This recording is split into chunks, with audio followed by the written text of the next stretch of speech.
Hello, I'm Sherry Heiberg, the archivist here at Cloud Imperium Games. Welcome to a new edition of the Loremaker's Guide to the Galaxy. For those of you who have not seen Loremaker's Guide before, it is a segment in which the lore creators of the game get together and discuss the science and history and myth behind each of our systems. And today, I am delighted to be able to talk about Terra, the shining jewel of the UEE. No. Terra's more like the terrible center of the UEE right now. Earth is the real center of this galaxy. Spoken like someone who is jealous of all the commerce and population and activity that is happening in Terra. So it goes. But let me, I guess if I have to do this, I'll do this. Let's talk about Terrible. Terrible. Excuse me, Terra. Kind of rude there, isn't he? It just slipped out. But where's all this hatred coming from? It's coming from, I think, Terra's attitude towards them being better and everything there being kind of like perfect and just like awesome. So well, I'm just gonna tell you, the thing about Terra is you might think of us all the time and like tell us we're bad, but we really just don't think about you at all. That's the problem. They don't think about the rest of the UEE, and it's kind of too bad. But Terra was a system that was discovered back in 2516 by Wenying Song, who was the chief surveyor and engineer of the UEE's Eastern Expansion Program. Oh, we may as well. Why don't we just go and check it out? Yeah, take us to where he is now. Terra, the name is a little derivative of Earth, or remind you of that. Don't blame Winging Song on that. His Eastern Expansion Program actually named this system 342A, which has a much better ring to it than Terra. So it's kind of a shame we got away from that. Oh yeah, we all know people remember long sequences of numbers much better than they remember words. Yeah. So anyway, Terra is a small system with a sun that's almost identical to ours. It's a G-type main sequence star. It has 4 planets, 3 of which are in the naturally habitable zone, unlike Earth, which only has 2. It's a nexus of 7 jump points, a natural nexus of 7 jump points, and maybe there'll be even more to find. So with that large amount of jump points, all things in the UEE do eventually flow through Terra.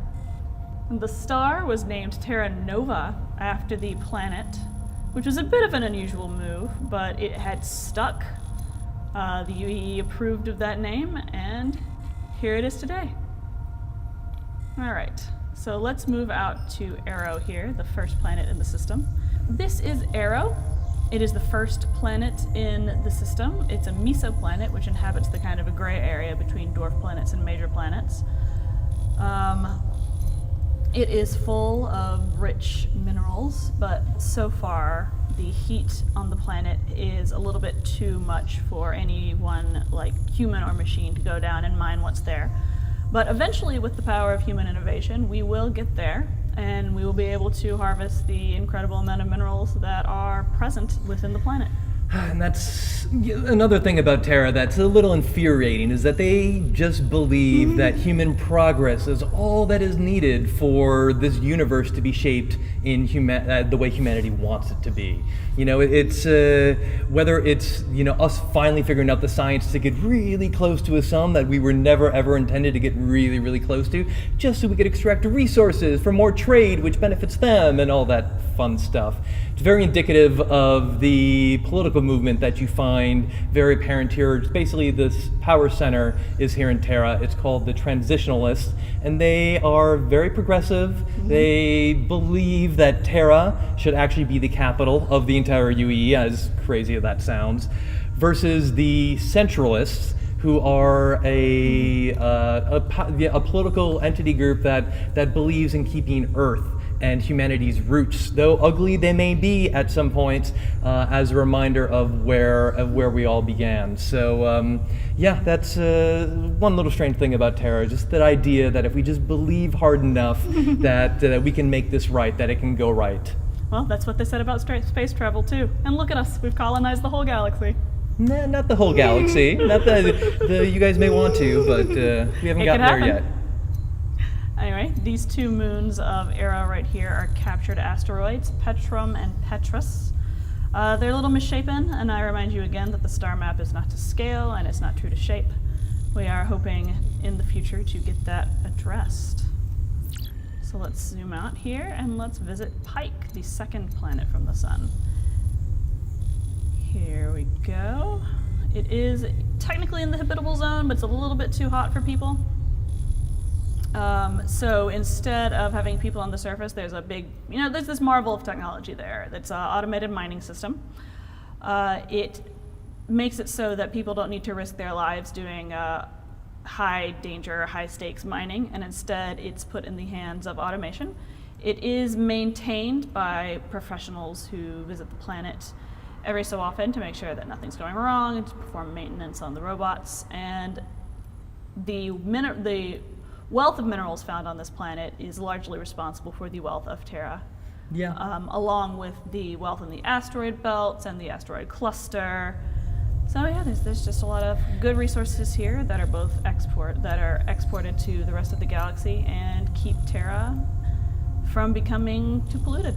Yeah, I mean they have a lot of resources here. They didn't have the cradle of humanity, but there is a lot of rocks you can rip out of these planets here. Mm-hmm. But again, I just think the Terran obsession with technology can be a little bit too much. Back August 9th, 2922, there was a center buoy that was hanging out in space here in Terra, near one of the major shipping lanes. Mm-hmm. And on that buoy was a virus, which was being sent to every ship that came in contact with it, and that virus spread from ship to ship. And a few days later, this virus, which the fingerprints on it earned it the name Deathgur, basically infected hundreds and thousands of sensor suites and ships all around the Empire, spread to all these different systems.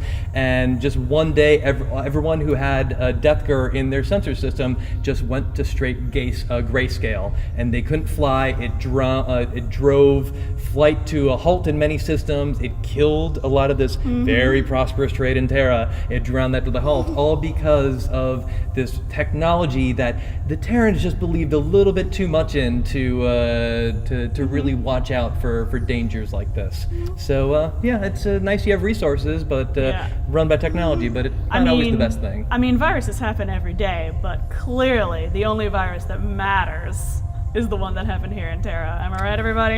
Yeah, you are actually. Thank you. Thank you for making my point. I appreciate that. Ugh, where's this hostility coming from?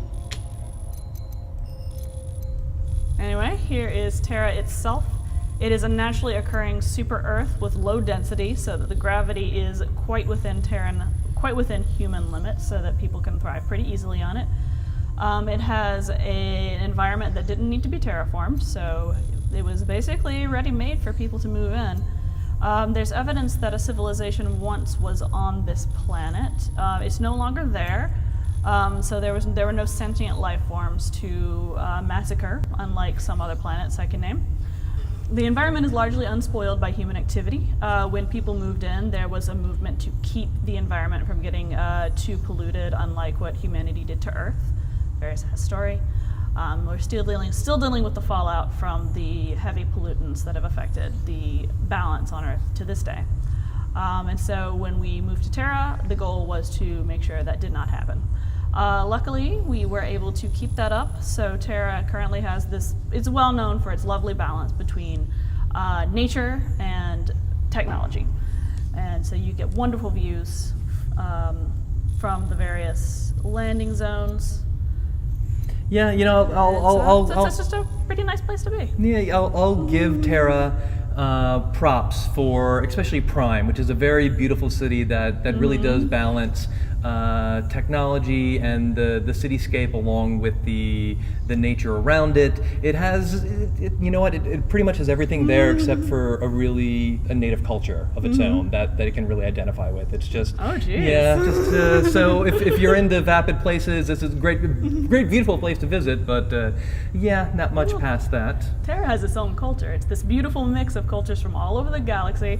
And so you have this combination of human elements and alien elements coming together. Yeah, and you can find pretty much everything you could possibly want that just comes through Terra. It is there. And including it's lovely. That beautiful kind of like rock formation that they believe might tie back to a former species that lived on that planet, which is very beautiful to visit, and that's why the Terrans have turned it into a tourist trap. Which creates a lot of jobs for people who live on Terra. But, and boost the economy. Yeah, and that seems to be what Terra's all about. It's less about humanity, it's more about Terra's economy. And there are a lot of businesses that thrive here. On 2722, J. Harris Arnold created Anvil Aerospace here in Terra.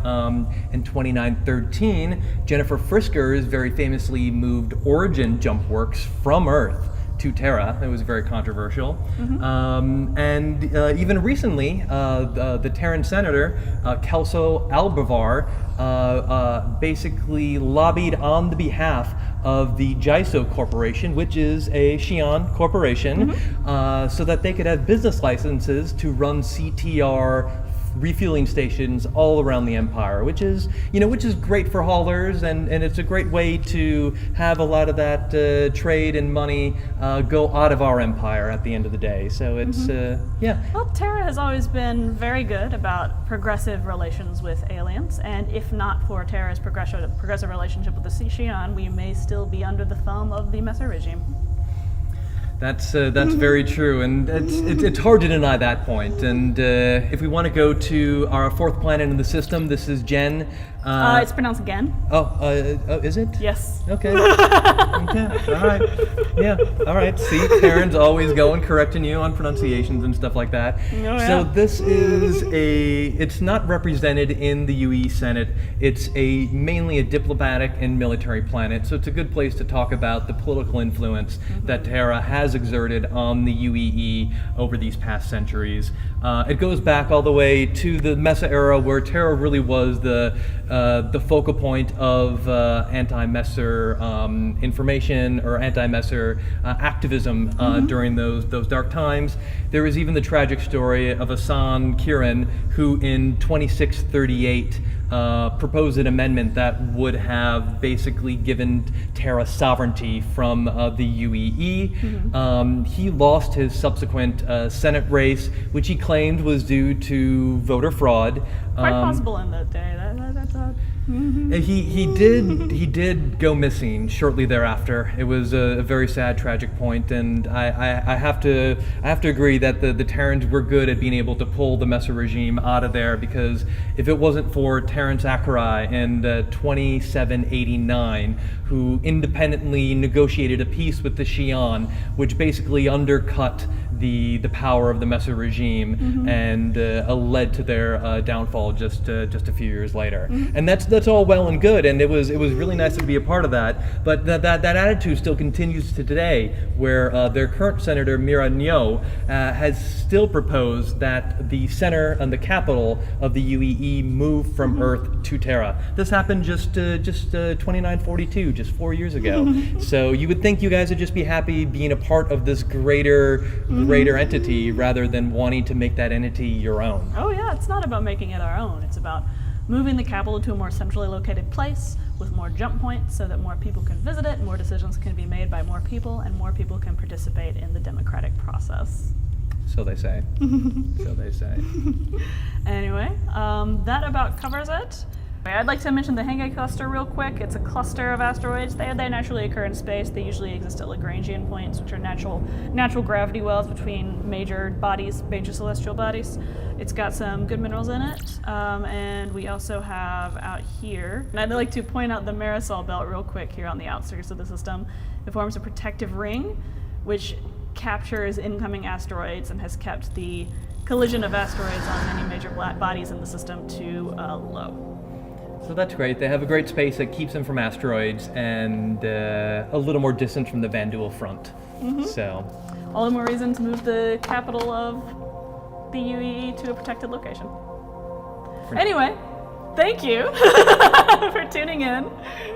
It's been a pleasure. To the Lore Maker's Guide to the Galaxy, guys. It's been a lot of fun, guys. Have a good day, and we'll see you next time.